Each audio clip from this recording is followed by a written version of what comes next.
ছেলের বাড়িতে গিয়ে আমরা সম্বন্ধ করতে গেলে কি দেখি সবার আগে বলুন বাবা? হ্যাঁ, মোটরসাইকেল। হ্যাঁ হ্যাঁ, প্রথমে রান্নাঘর দেখতে হয়। বলছে প্রথমে রান্নাঘর দেখতে হয়। ঠিক বলেছে, পেট শান্তি জগৎ শান্তি। বাবা সবার প্রথমে ছেলের বাড়িতে গিয়ে ছেলেকে দেখি, তাই না? আমার মেয়ের সাথে মানাবে কিনা। এখন ছেলে যদি এক চোখ টেরা হয়, পা দুটো যদি, তাহলে সেই মেয়ের সাথে দেবে দিয়ে? তাহলে সবার আগে ছেলেটাকে দেখবে যে আমার মেয়ের সাথে মানায় কিনা। হ্যাঁ, আচ্ছা দাঁড়াও দাঁড়াও, দেখা গেল ছেলের এক চোখ টেরা, ছেলে টেরা, কালো, বেটে, মাথায় টাক, কিন্তু সরকারি পদে খুব উঁচু র্যাঙ্কে চাকরি করে, আর মেয়ে একেবারে আমার দিদি ভাইয়ের মতন সুন্দরী। কিন্তু ছেলে দেখতে একেবারে খারাপ, টেরা, কালো, বেটে, টাক পড়া, তবুও দেখবে সুন্দর সুন্দরী বউ পেয়ে যায়। কেন বলো তো? বলে ওই যে গুণ আছে, গুণে সরকারি চাকরি পেয়েছে। হ্যাঁ, বলে সোনার আংটি বাঁকা হলেও সোনা। ও গোবিন্দ, তোমার তো রূপ নেই, প্রথমেই কাটা, তবুও তোমাকে কেউ ভালোবাসতো যদি তোমার একটু গুণ থাকতো। তা তোমার গুণ কি? ঘরে ঘরে চুরি করে খাও, চোরের শিরোমণি কৃষ্ণ তুমি।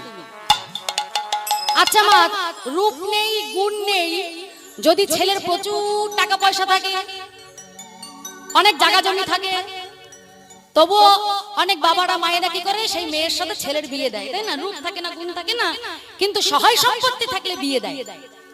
কিন্তু গোবিন্দ, তোমার রূপ নেই, গুণ নেই, তোমার বিষয় আশায়ও নেই। আছে তো নবলক্ষ ধেনু, তাও তোমার নয়, তোমার পিতা নন্দ মহারাজের।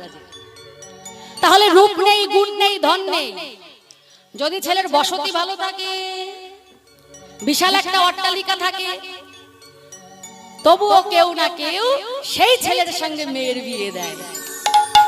কিন্তু গোবিন্দ, তোমার বসতি কোথায়? গোবিন্দ কোথায় থাকে?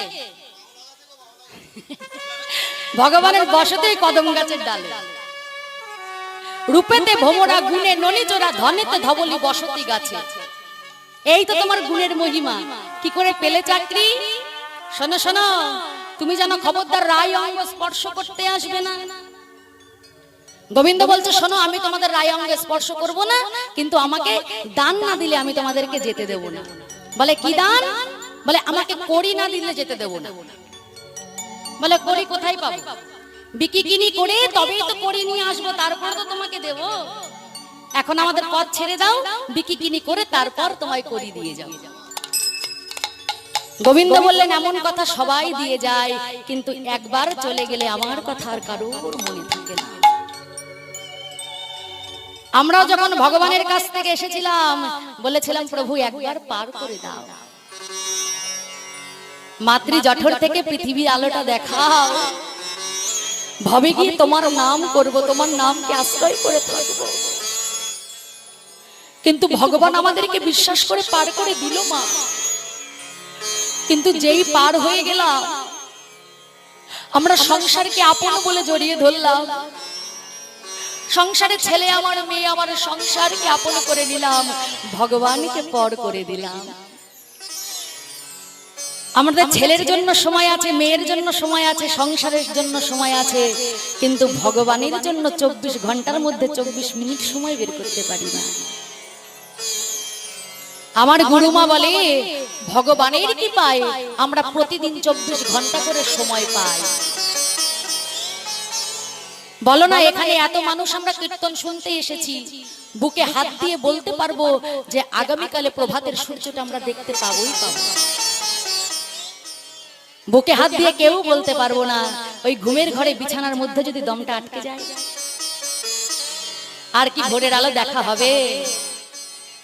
সূর্য প্রতিদিনের মতন প্রতিদিন সকালে উঠবে, কিন্তু আমি উঠতে পারবো কিনা তার কোনো গ্যারান্টি নাই, কারণ নিঃশ্বাসের নাহি কদাপি বিশ্বাস।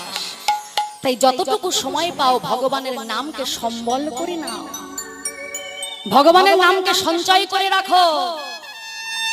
কারণ যেদিন এখান থেকে চলে যাবে, ওপারে গিয়ে ভগবান